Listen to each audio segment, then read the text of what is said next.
Hai teman-teman semua, kembali lagi di YouTube channel aku dan di video kali ini kita masih di kampus tour teman-teman dan kita sudah berada di episode keempat. Kali ini kita akan ngobrol-ngobrol bersama teman award di AAS juga yang sedang berkuliah di NU, Australian National University. Ini juga termasuk kampus yang banyak banget penggemarnya selain kampus-kampus yang kemarin gitu ya.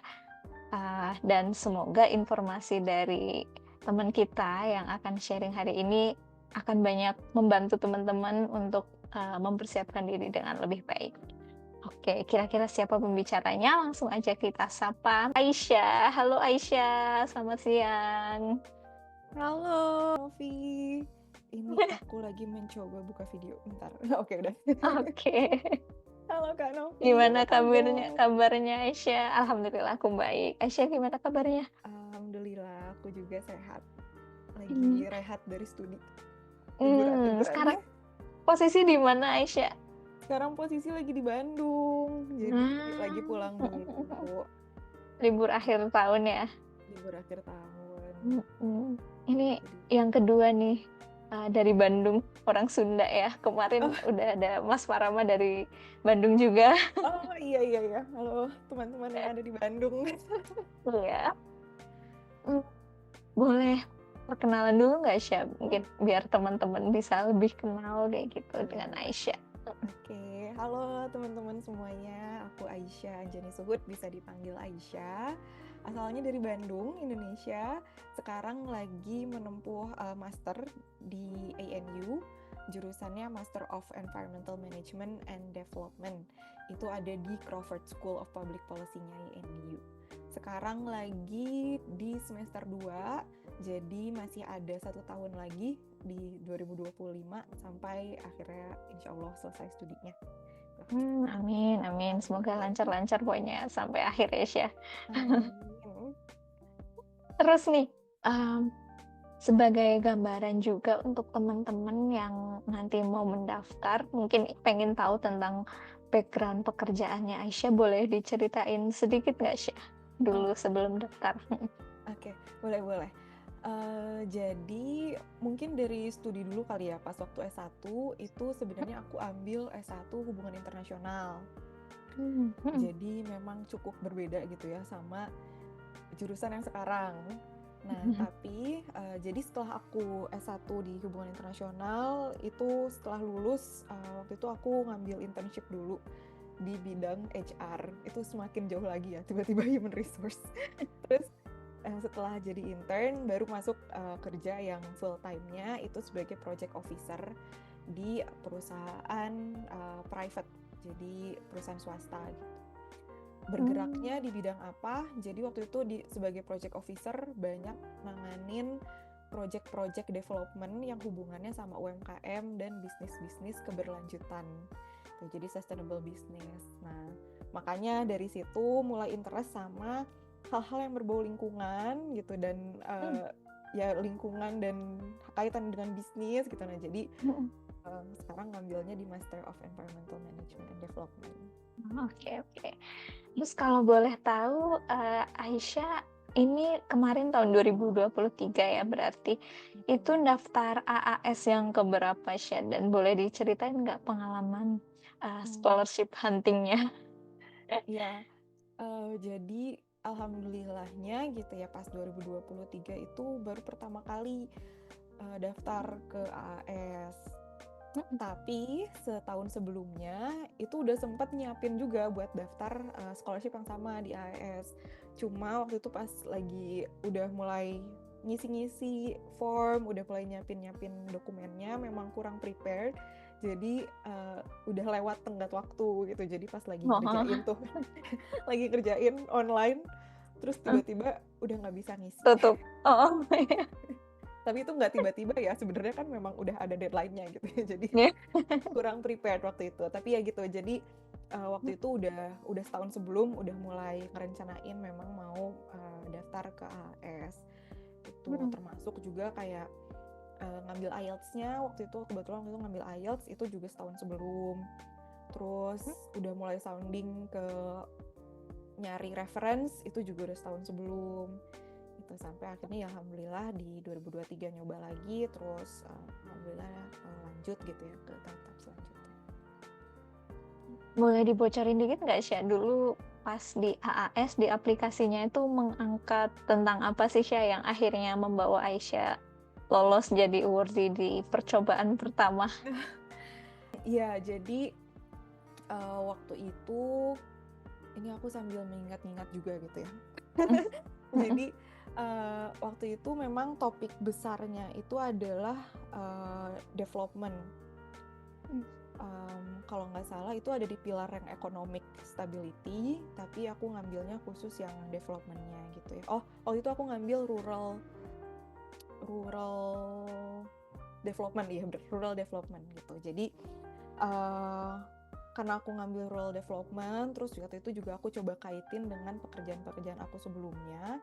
Aku sebutin bahwa nantinya setelah jika mendapatkan Master of Development Studies waktu itu daftarnya, itu saya akan berkecimpung di ranah pengembangan daerah-daerah rural yang mereka itu bergantung pada sumber daya alam gitu. Nah, jadi pas lagi di SI itu, SI AS kan ada 5 pertanyaannya.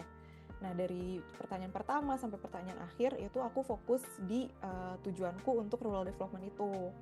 Itu termasuk pas di SI pertama itu udah langsung ngomongin jurusan apa nih yang memang tepat untuk aku ikuti. Kebetulan waktu itu jurusannya milih Master of Development Studies di UniMelb, di University of Melbourne gitu. Terus habis itu juga cerita bahwa selama bekerja gitu udah banyak bekerja sama dengan UMKM gitu, juga ada beberapa yang di rural area itu mereka membutuhkan pengembangan, terus bicara juga kaitannya dengan mereka kebergantungan kepada sumber daya alam gitu. Nah, jadi memang di esainya udah dicoba untuk sangat dicoba untuk bisa memenuhi apa sih yang sebenarnya AS cari gitu. Karena mungkin kalau misalnya teman-teman juga udah sempat lihat-lihat gitu ya di halaman beasiswa AS itu kan ada beberapa traits, skills yang dicari-cari tuh sama dari AS. Mungkin Novi juga ingat kali ya gitu, kayak ada curiosity, terus misalnya ada skill-skill apa gitu. Nah, itu esainya dicoba untuk bisa memenuhi skill-skill yang memang dicari tersebut gitu. Berarti kalau di kasusnya Aisyah dulu nggak nyebutin kalau mau kembali ke tempat kerja yang sebelumnya, tapi intinya mau membangun UMKM yang ada di daerah-daerah gitu ya, Aisyah ya? Iya, komunitas yang ada di daerah-daerah. Terus kemarin juga sempat sih disebutin di esainya begitu udah lulus mau masuk ke organisasi mana. Kebetulan waktu itu pengennya kan ke organisasi internasional yang isu development gitu. Jadi waktu itu aku sebutin di organisasi mana yang mau bekerjanya gitu. Jadi harus benar-benar kita udah riset dan jadinya esai yang ditulis juga benar-benar spesifik ya, Syah ya? Betul. Dan juga memang kasusnya juga kasus yang nyata gitu ya. Jadi menunjukkan bahwa kita paham bahwa ada kasus ini dan gimana caranya kita bisa menyelesaikannya dengan cara kita dapat master gitu ya. Iya, sip. Makasih nih Syah atas bocorannya ya. Siapa tahu memberikan wangsit untuk teman-teman juga kan. Mudah-mudahan. Nah, setelah Aisyah udah keterima AAS, terus menjalankan pre-departure training kayak gitu, terus di situ kan kita diminta untuk memfinalisasi ya pilihan kampusnya. Kalau boleh diceritain dulu Aisyah kenapa akhirnya mengerucut ke NU? Karena sebelumnya kan milihnya UniMelb ya, sama apalagi Syah pas di aplikasi? UniMelb sama USIT. Terus berpindah ke lain hati ya? Berpindah, iya. Boleh diceritain nggak Syah dulu gimana ceritanya? Iya, jadi awalnya itu kan memang mau ke Unimelt gitu ya, ambil development studies. Dari awal itu memang udah tahu pengen jurusannya yang berhubungan sama development, tapi memang nyari yang banyak kaitannya dengan lingkungan, isu lingkungan. Nah, ternyata pas setelah waktu itu udah ada Uniday yang memperkenalkan universitas-universitas gitu ya, pas waktu lagi PDT AS, terus abis itu ngecek-cek lagi halaman courses yang ditawarin di program Development Studies-nya Unimelt, itu ternyata di Unimelt memang belum ada spesialisasi yang memang ke lingkungan gitu di Development Studies-nya. Memang bisa gitu ya, jadi ngambil mata kuliah dari jurusan lain gitu, misalnya di environmental science-nya, cuma tetap di development studies-nya itu memang ada mata kuliah yang belum terlalu merujuk ke isu lingkungan. Terutama waktu itu disebutin tuh pas lagi di Uniday, itu dikasih tahu sama academic advisor-nya bahwa kalau misalnya kita lagi mau cari jurusan, pastikan yang kita cari itu kita lihatnya di core courses-nya, jadi di core mata kuliah wajib yang memang ditawarkan oleh jurusan itu. Nah, di mata kuliah wajibnya itu di Development Studies-nya Unimelt nggak terlalu mengerucut ke isu lingkungan tadi. Sedangkan ternyata pas udah ngobrol-ngobrol nih sama teman-teman, itu ada nih Master of Environmental Management and Development di ANU yang ya pasti gitu ya di mata kuliah wajibnya memang udah mengerucut ke lingkungan gitu. Jadi akhirnya milihlah di ANU.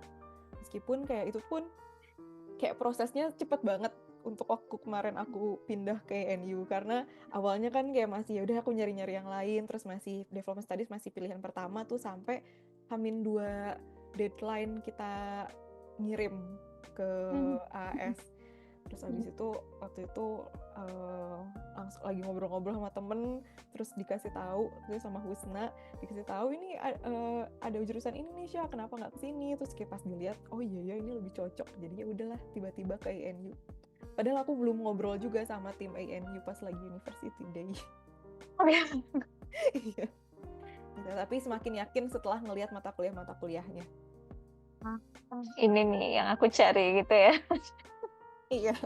Jadi emang gitu ya teman-teman, untuk ini untuk insight juga sih untuk teman-teman kalau misalkan memilih kampus, memilih jurusan, salah satu pertimbangan yang utamanya ya Syah, menurutku sih utama itu mata kuliah yang mereka tawarkan itu sesuai apa enggak sama yang kita butuhkan, sama aspirasi kita, sama cita-cita kita ke depannya mau ngapain ya.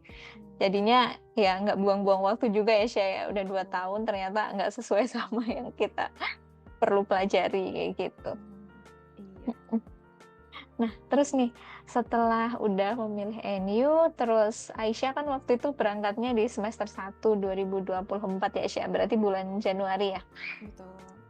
Nah, pas mendarat di Canberra itu gimana Syah kesan-kesannya? ANU tuh tempatnya kayak apa sih dan menimbulkan kesan yang kayak gimana ke Aisyah? Jadi waktu pertama kali landing di Canberra, kita kan waktu itu datang kira-kira ada bersepuluh gitu ya, di dalam satu pesawat yang sama dari AS juga. Hal yang lucu yang kita waktu itu bicarakan adalah selama kita berangkat, karena waktu itu transit Sydney, jadi berangkat dari Sydney ke Canberra itu kita nggak ngelihat apa-apa, jadi cuma hijau aja kanan kiri. Jadi pas ngelihat kayak ini kotanya mana gitu, karena pegunungan semua, hijau semua gitu, ladang semua. Nah, pas nyampe ternyata memang Canberra adalah kota yang lebih sepi dibanding kota-kota lainnya gitu ya, kayak Sydney, Melbourne. Dan itu memang sudah menjadi bener gitu ya yang kata orang-orang sebut gitu ya, bahwa Canberra kan sepi gitu. Iya. Jadi itu first impression-nya waktu mendarat adalah ya emang ini sepi banget. Beneran sepi. Beneran sepi. Beneran sepi, tapi waktu itu beneran sepi karena memang lagi liburan. Waktu itu lagi liburan kuliah kan, masih di Januari awal. Jadi memang anak-anak sekolah juga masih libur. terus yang di universitas-universitas juga masih libur, makanya kotanya kerasanya sepi banget. Terutama jadi pas waktu itu kan pertama kali landing di Canberra, kita langsung dijemput sama CSO-nya, sama student contact officer-nya dari ANU gitu ya. Kita dijemput, terus kita dianterin ke akomodasi masing-masing. Banyaknya sih kemarin akomodasinya ke akomodasi kampus gitu ya. Tapi ada juga yang diantar ke akomodasi temporary yang di off campus gitu. Nah, waktu nyampe di akomodasi itu pun memang ya masih sangat sepi gitu ya. Karena belum mulai kuliah, jadi masih cuma ada beberapa teman-teman di dalam akomodasi yang mereka memang misalnya ngambil kelas-kelas di kelas summer gitu, itu mereka stay di akomodasi gitu. Terus kalau cuacanya kayak gimana? Cuacanya itu kan memang lagi summer ya, Januari. Nah, tapi waktu pas mendarat itu nggak kerasa yang terlalu panas pas lagi nyampe-nyampe tuh. Justru beberapa hari pas kita nyampe di sana tuh lagi angin dan lagi hujan. Jadi lumayan agak dingin tuh. Tuh. Nah, terus memang sih Canberra itu kan katanya karena dia lebih agak pegunungan gitu ya, jadi cuacanya lebih agak ekstrim. Kalau dingin gitu, kalau panas gitu ya. Waktu itu memang lagi agak dingin gitu loh, meskipun lagi summer. Cuma setelah beberapa hari setelah itu tuh mulai kerasa panas banget. Tuh. Itu first impression-nya ya. Terus setelah jalan setahun, ini kan udah setahun ya Syah. Apakah masih merasa Canberra sesepi itu, dan apakah cuacanya kalau di Aisyah cocok? Nah, setelah udah masuk kuliah, nggak kerasa lagi tuh Canberra sepi banget gitu ya. Jadi karena banyak mahasiswanya, terus anak-anak sekolah juga udah mulai pada sekolah. Jadi di kotanya itu kita banyak lah gitu melihat orang-orang, terutama juga yang kerja juga gitu kan, karena kalau di Canberra itu banyaknya ASN ya, ASN-nya di Australia gitu. Jadi kayak IKN gitu ya Syah ya? Kayak IKN betul. IKN betul. Ya jadi di kotanya banyak orang sih gitu. Jadi kan ANU itu kota dia kampusnya nggak terlalu jauh ya dari kota, dari city centernya gitu. Jadi banyak kok orang-orang lalang dan bus berlalu lalang juga gitu. Jadi nggak sepi gitu. Jadi banyak juga kegiatan-kegiatan yang bisa diikutin, kayak di kampusnya juga itu kan dari asosiasi mahasiswanya juga banyak banget kegiatan-kegiatan yang rata-rata sih yang datangnya rame gitu ya, banyak gitu. Jadi memang terasa sepi bangetnya itu kalau lagi liburan aja sih. Terus kalau cuacanya? Iya, cuaca waktu lagi winter itu memang kerasanya lebih dingin dibanding kota-kota lain gitu ya. Waktu itu dibanding Sydney, waktu itu kebetulan juga sempat pas lagi winter ke Sydney, dan kerasanya memang beda gitu di Canberra. Dinginnya nusuk. Dinginnya nusuk, tapi masih bearable lah gitu, masih bisa tertangani. Terutama kan kita udah siap-siap ya, kayak jaket, coat yang tebal-tebal gitu. Jadi itu sangat membantu sih, lapis-lapis baju, lapis-lapis celana gitu, itu membantu. Cuma memang yang agak nggak kuatnya itu kalau misalnya lagi angin. Nah itu dia. Nah itu karena kan kalau misalnya nggak ada angin ya udah gitu, dingin bisa sampai -2 derajat gitu, -3, bahkan lebih dingin lagi gitu. Cuma kalau misalnya nggak ada angin ya udah biasa aja gitu malam-malam. Cuma kalau lagi angin itu sih yang memang agak PR gitu ya. Terutama buat orang Indonesia ya, betul, rawan masuk angin. Iya, nah jadi siap-siap minum brand itu gitu ya kalau misalnya minum. Kalau misalnya lagi masuk angin, disiapin aja. Terus habis itu tolak angin ya? Tolak angin. Gitu. Iya itu sih, dan ini sih karena dingin kayaknya bisa bikin kulit kering juga. Itu. Nah iya, jadi selalu siap sedia lotion gitu. Tapi aku nggak dingin, nggak panas juga rawan kering sih Syah Iya kalau ya, di pot ya, nggak tahu ya, mungkin ngeri. emang lebih kering atau gimana Iya gitu. iya, Jadi pas kayaknya itu. awal nyampe lagi summer waktu itu, Hmm. wah lotion yang dari Indo nggak mempan. Jadi akhirnya ya udahlah beli di situ. Mungkin formulasinya beda gitu ya, Iya bener. racikannya.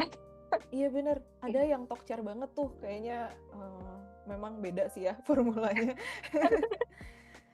Iya, bener.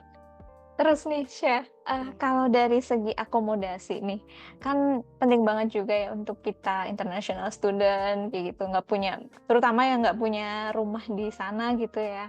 Kalau di Canberra itu, menurut Aisyah dari segi kemudahan mencari akomodasi sama mungkin bisa dibocorin dari segi harganya juga itu, gimana sih Syah? Masih masih ideal atau tergolong agak berat untuk mahasiswa yang pakai beasiswa?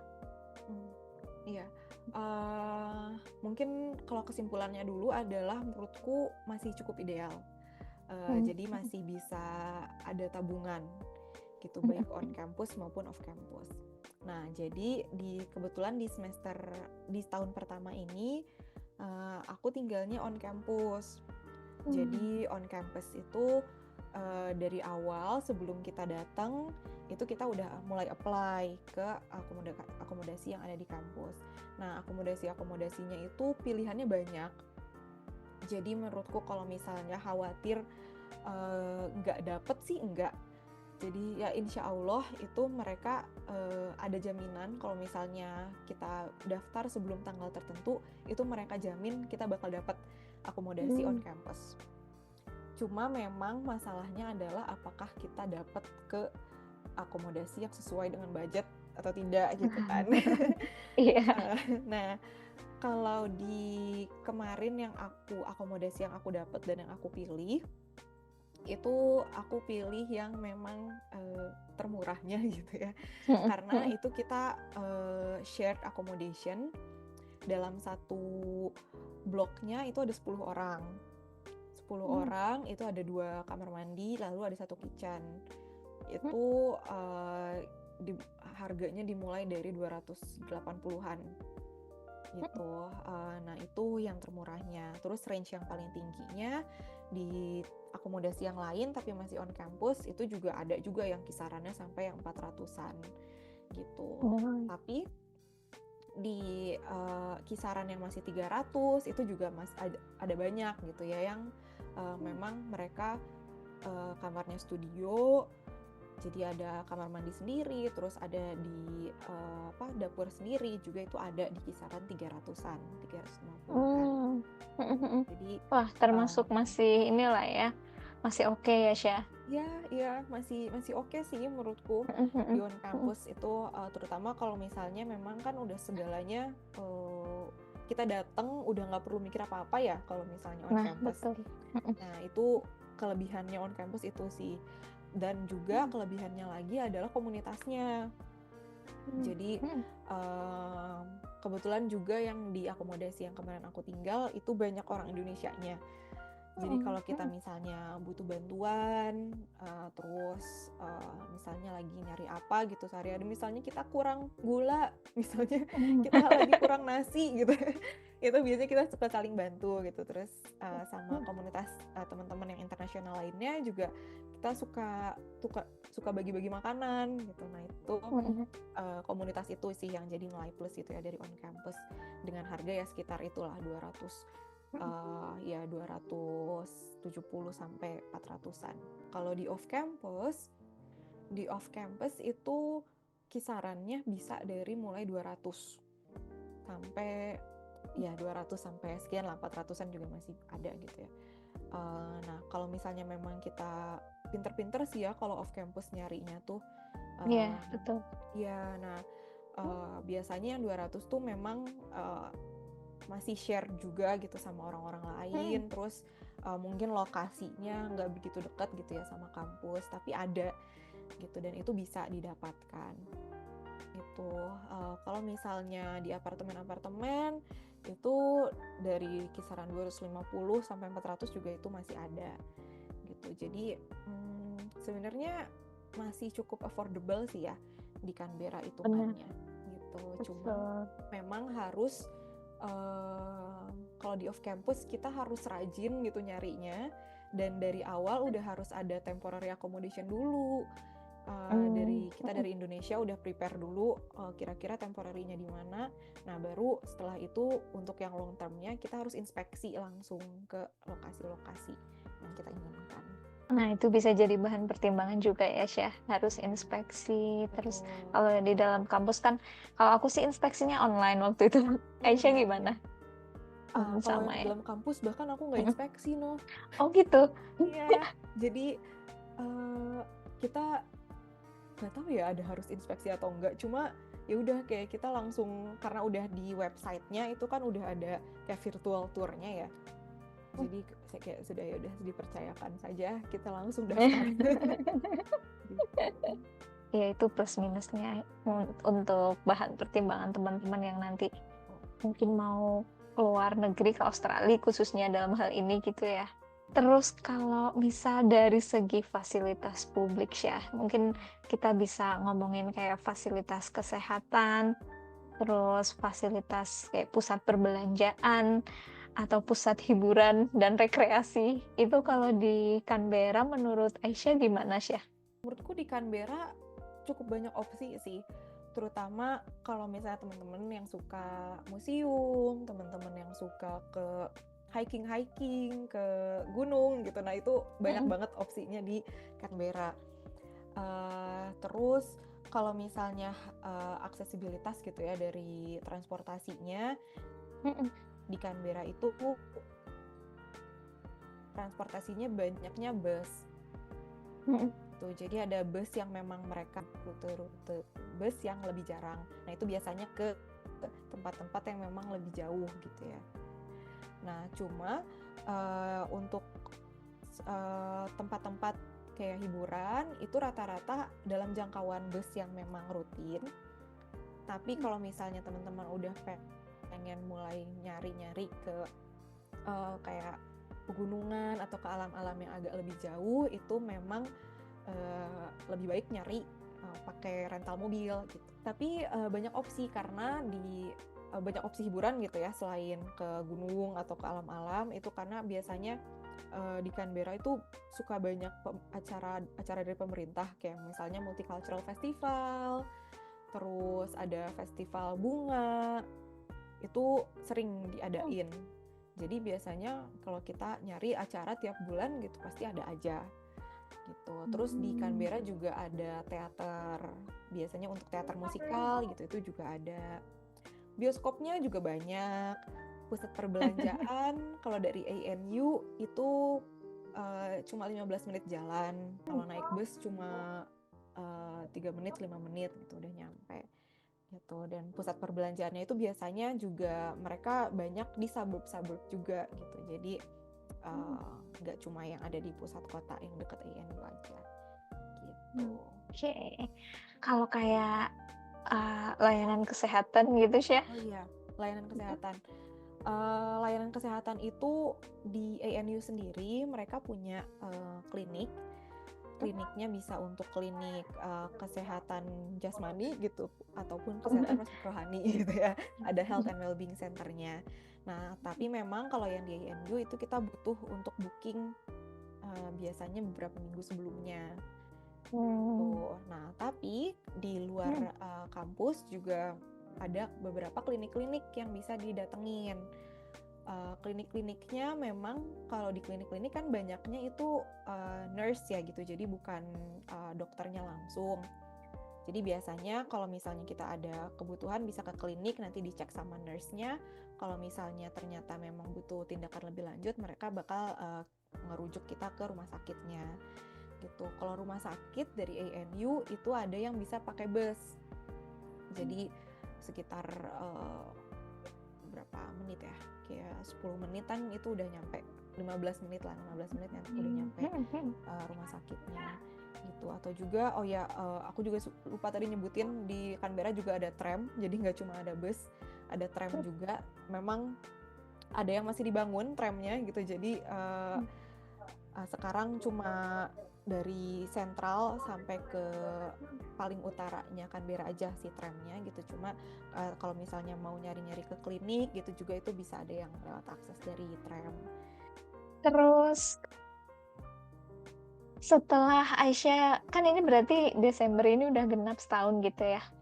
Udah genap setahun jadi mahasiswa di sana. Nah, pandangan Aisyah tentang NU tuh gimana sih? Apakah masih sama seperti yang sebelumnya atau ada yang berubah? Atau sekarang Aisyah mungkin kan udah lebih banyak tahu ya tentang NU, udah mengalami sendiri. Bisa dibagiin dong, Syah? Iya. Jadi di INU itu kebetulan kan mungkin aku berbicara untuk jurusanku sendiri ya, dan mungkin fakultasku sendiri gitu. Jadi fakultas di Master of Environmental Management and Development itu masuknya ke Crawford School of Public Policy. Memang di INU itu Crawford itu kayak punya sistemnya tersendiri dan staff-staffnya tersendiri gitu. Jadi aku ngerasanya selama aku lagi di Crawford gitu, aku sangat terbantu secara support akademiknya. Jadi di ANU itu, di Crawfordnya, di ANU juga ada gitu ya, di Crawfordnya itu ada academic advisor dari tim academic skills yang memang selalu siap sedia untuk kita datangi setiap kita punya kendala tugas atau misalnya kita pengen konsultasi. Nah itu mereka sangat suportif di situ. Terus mahasiswa-mahasiswa di Crawford juga itu sangat-sangat beragam, jadi nggak ada satu negara yang sangat dominan gitu ya, terutama di jurusanku. Meskipun kayaknya orang Indonesianya agak lebih banyak sih ya dibanding negara lainnya gitu. Cuma kita masih sangat diverse gitu ya. Jadi yang aku rasakan adalah dengan sangat diverse-nya itu jadi terbantu sih selama ada di kelas gitu. Jadi aku ngerasa pas lagi kita diskusi di dalam kelas, lagi presentasi, itu banyak banget insight-insight yang bisa didapetin dari mahasiswa negara-negara lainnya. Dan enaknya adalah karena memang kondisinya adalah sangat internasional gitu ya, jadi aku sih ngerasanya sangat inklusif ke teman-teman yang memang dari dari mahasiswa internasional gitu ya, bukan mahasiswa domestik gitu.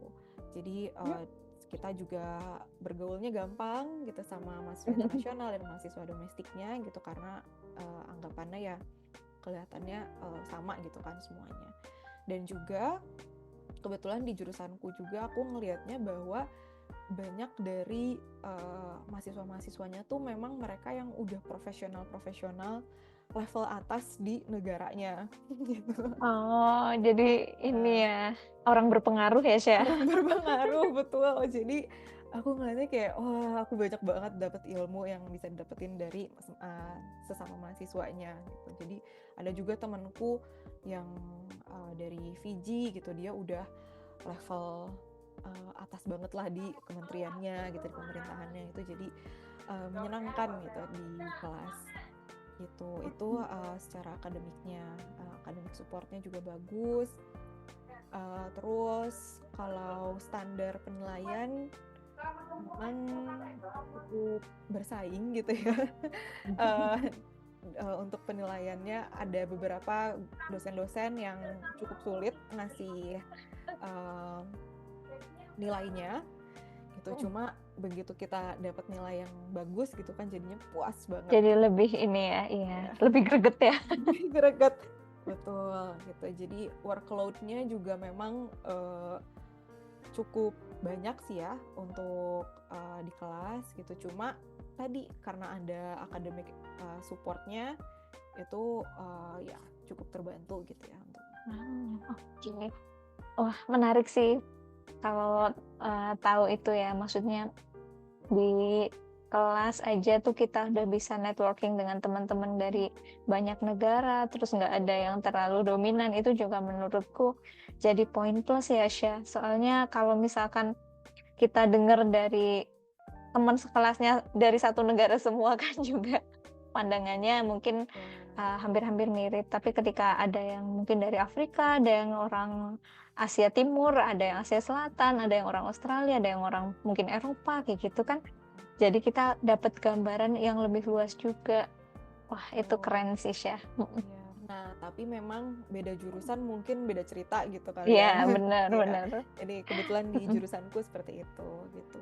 Oh, terus tambahannya Iya. lagi adalah yang aku nikmati juga karena dosen-dosennya banyak yang mereka punya spesialisasinya paham tentang Indonesia gitu. Seru di kelas karena kita bisa langsung aplikasiin lagi isu-isu yang kita bahas di kelas itu langsung ke isu di Indonesia gitu. Jadi dosennya juga punya pandangan tersendiri gitu kalau di isu di Indonesia seperti apa.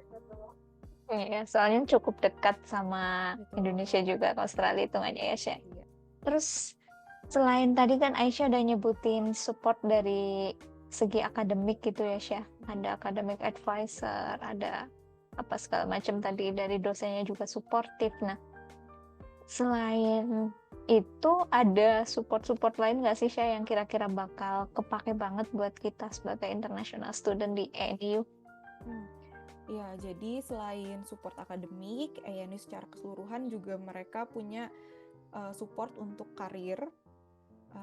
Nah, mereka itu punya satu badan sendiri yang kalau misalnya kita pengen konsultasi tentang karir, pengen meningkatkan skill-skill kita dalam bekerja, itu mereka kasih supportnya. Jadi banyak banget workshop-workshop yang mereka kasih gitu ya buat mahasiswa-mahasiswa yang memang tertarik. Terus selain itu tadi ada health and well-being support juga buat teman-teman yang pengen nyari konseling, itu sangat bisa ke kampusnya gitu. Terus kalau misalnya teman-teman juga yang ngerasa butuh konselingnya emergensi, itu biasanya mereka juga nyediain sih untuk yang bisa langsung telepon gitu.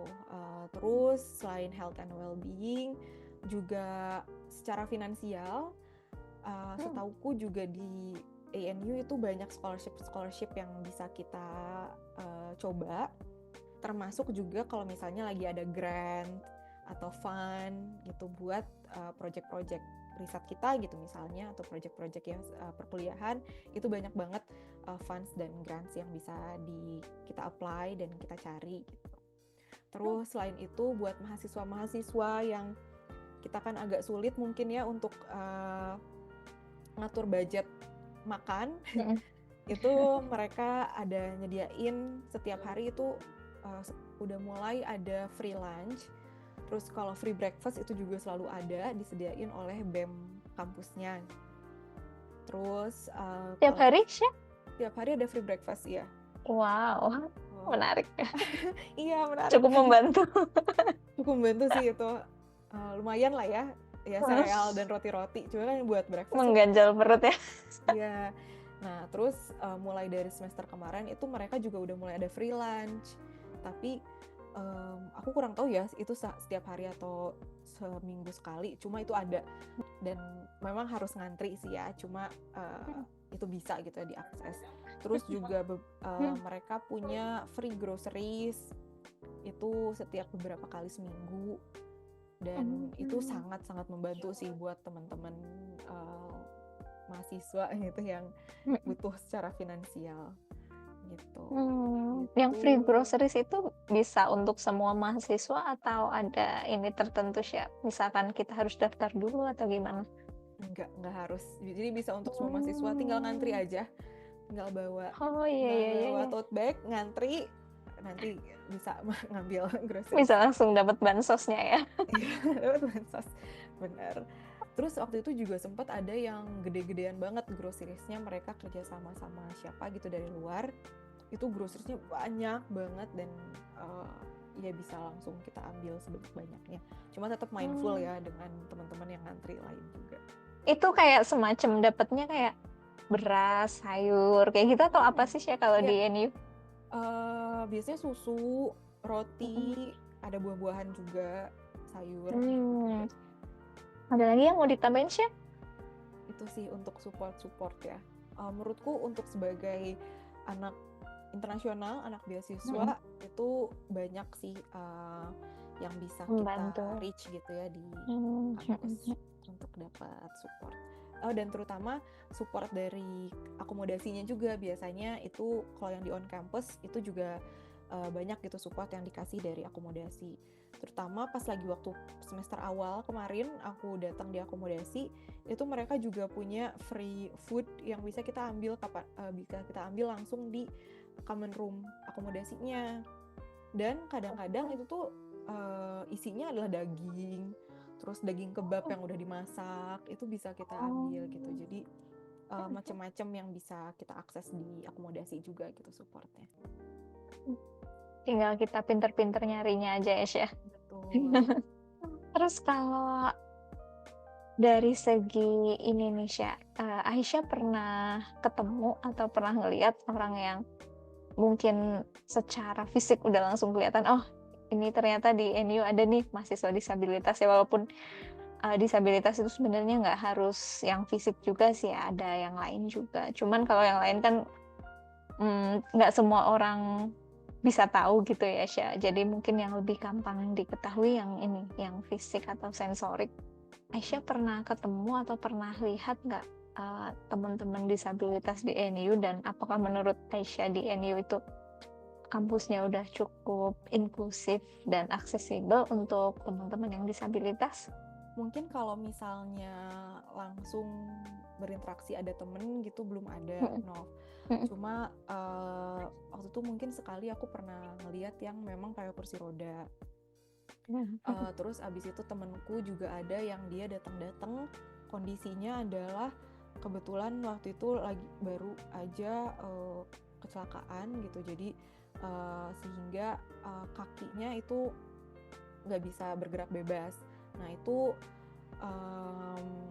bantuan dari kampus setahuku adalah di kampus itu ada yang namanya accessibility office, dan di situ mereka provide support juga kalau misalnya ada yang butuh wheelchair atau butuh skuter, itu mereka sediakan gitu. Tapi di luar itu mereka juga misalnya menyediakan ada spot tertentu di library yang khusus ada teknologi untuk membantu teman-teman yang disabilitas di komputernya gitu.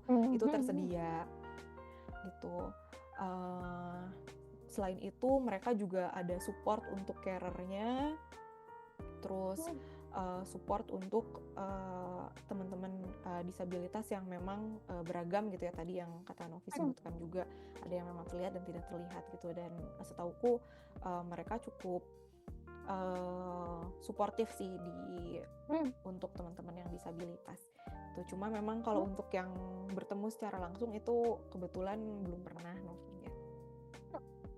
Kalau dari segi apa ya, infrastrukturnya menurut Aisyah udah cukup ramah disabilitas belum, Syah? Apakah udah teman-teman yang pakai kursi roda atau mungkin pakai tongkat tuh, apakah cukup gampang untuk bermobilitas kalau di kampus?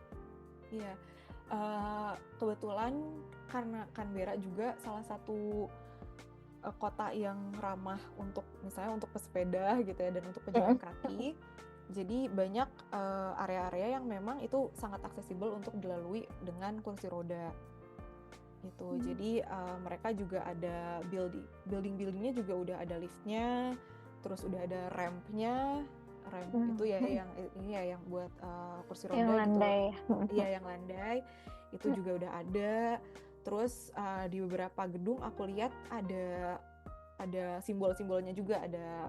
Jadi kita bisa langsung tahu gitu kalau misalnya lokasi yang aksesibel, rampnya lewat mana gitu, itu bisa terlihat gitu dari di luar gedungnya gitu. Jadi secara aksesibilitas, kalau untuk bicara aksesibilitas mobilitas gitu ya, itu cukup aksesibel. Cuma memang kampusnya INU itu kan cukup besar ya, jadi kadang-kadang harus misalnya dari akomodasiku gitu ya ke akomodasi ke gedung kelasku itu butuh 20 menit untuk jalan. Jadi memang cukup panjang gitu ya, cukup jauh. Tapi ya itu tadi jalannya masih bisa aksesibel gitu dengan kursi roda untuk yang teman-teman kendala mobilitas. Jadi kalau misal teman-teman yang menonton video ini merasa tertarik untuk kuliah ke NU, dan punya kondisi disabilitas, tapi belum punya temen atau belum punya koneksi yang sesama disabilitas dan kuliah di NU juga, nggak perlu khawatir kayak gitu ya Syah, karena tadi Ya. seperti yang Aisyah udah jelasin, di sana juga ada accessibility office yang pastinya mereka udah punya expert di bidang itu, di bidang accessibility dan disability. Jadi teman-teman kalau mau konsultasi atau mau nanya-nanya bisa ke situ. Terus juga dari segi infrastrukturnya kayak yang Aisyah ceritain juga udah oke gitu. Jadi nggak perlu takut dan nggak perlu apa ya, membatalkan keputusan hanya karena mungkin belum ada temennya yang sesama disabilitas ke sana gitu. Jadi teman-teman tetap, cari yang utama kayak yang tadi Kak Aisyah udah jelasin, mata kuliahnya sesuai apa enggak sama kebutuhan kita dan cita-cita kita ke depannya, rencana kita ke depannya. Kalau masalah accessibility di NU insyaallah aman ya, Syah, ya. Insyaallah aman. Kalau Tapi tetap ada yang harus dikonsultasikan ya dengan iya tim betul. accessibility-nya karena Nah, memang ini juga datarannya tuh cukup landai, jadi cukup ada yang berbukit juga, Nov. Jadi ya mungkin perlu dikonsultasikan juga, bisa gitu pasti dikonsultasikan ke office-nya kalau misalnya punya kendala mobilitas atau kendala disabilitas lainnya gitu, bagaimana cara menyesuaikan dirinya. betul. Nah, mungkin sebelum kita tutup nih Syah, untuk episode kali ini boleh kasih closing statement dulu untuk teman-teman yang punya impian pengen kuliah ke NU. Oke. Testimoni selama 1 tahun itu aku sama sekali tidak menyesal ya daftar ke INU dan belajar di INU. Terutama karena tadi di awal juga kan sudah disebutkan bahwa tujuan utamanya itu kan kita pengen belajar topik yang memang kita interest, yang memang mungkin menurut kita itu sangat berguna gitu untuk kita ke depannya, di karir ke depannya. Dan menurutku selama kemarin 1 tahun itu sudah sesuai gitu yang apa yang aku ingin pelajari dengan yang memang dipelajari di kelas. Tuh, jadi buat teman-teman yang memang ingin ke INU, silahkan dicek lagi teman-teman pengen belajar apa dan apakah sudah sesuai dengan silabus yang mereka punya. Dan untuk teman-teman yang di luar INU yang mungkin masih mikir-mikir gitu ya, aduh Canberra sepi, terus nanti hiburannya seperti apa, itu jangan khawatir juga karena ternyata setelah udah datang ke sini ke Canberra gitu ya, ternyata banyak yang bisa didatengin, banyak yang bisa diikuti gitu kegiatan-kegiatannya, dan bahkan sampai sekarang kayak aku pun masih ngerasa oh iya ya belum kesini gitu. Jadi banyak banget kita sebenarnya yang bisa dilakukan di Canberra gitu. Jadi nggak usah terlalu khawatir gitu. Dan untuk di NU banyak support yang bisa kita reach out jika kalau misalnya kita pengen ada butuh sesuatu gitu. Jadi nggak usah khawatir. Itu aja mungkin. Makasih Aisyah untuk sharingnya hari ini. Makasih udah mau meluangkan waktunya untuk mampir dan berbagi ceritanya di sini. Semoga bermanfaat untuk teman-teman yang menonton. Dan jangan bosen-bosen, nanti siapa tahu aku pengen ngundang Aisyah lagi buat diskusi topik yang lain. Dengan senang Semoga nggak hati. kapok ya, Syah. Iya, dengan senang hati. Terima kasih Oke. banyak juga udah invite aku. Iya, makasih Syah untuk cerita-ceritanya. Semoga lancar-lancar kuliahnya, lancar-lancar karirnya ke depan, dan semua yang dicita-citakan, direncanakan, semoga berjalan sesuai yang diharapkan. Amin. Nanti ditunggu kabar-kabar berikutnya ya, Syah. Makasih Aisyah. Terima kasih. Dadah teman-teman. Terima kasih juga teman-teman semua.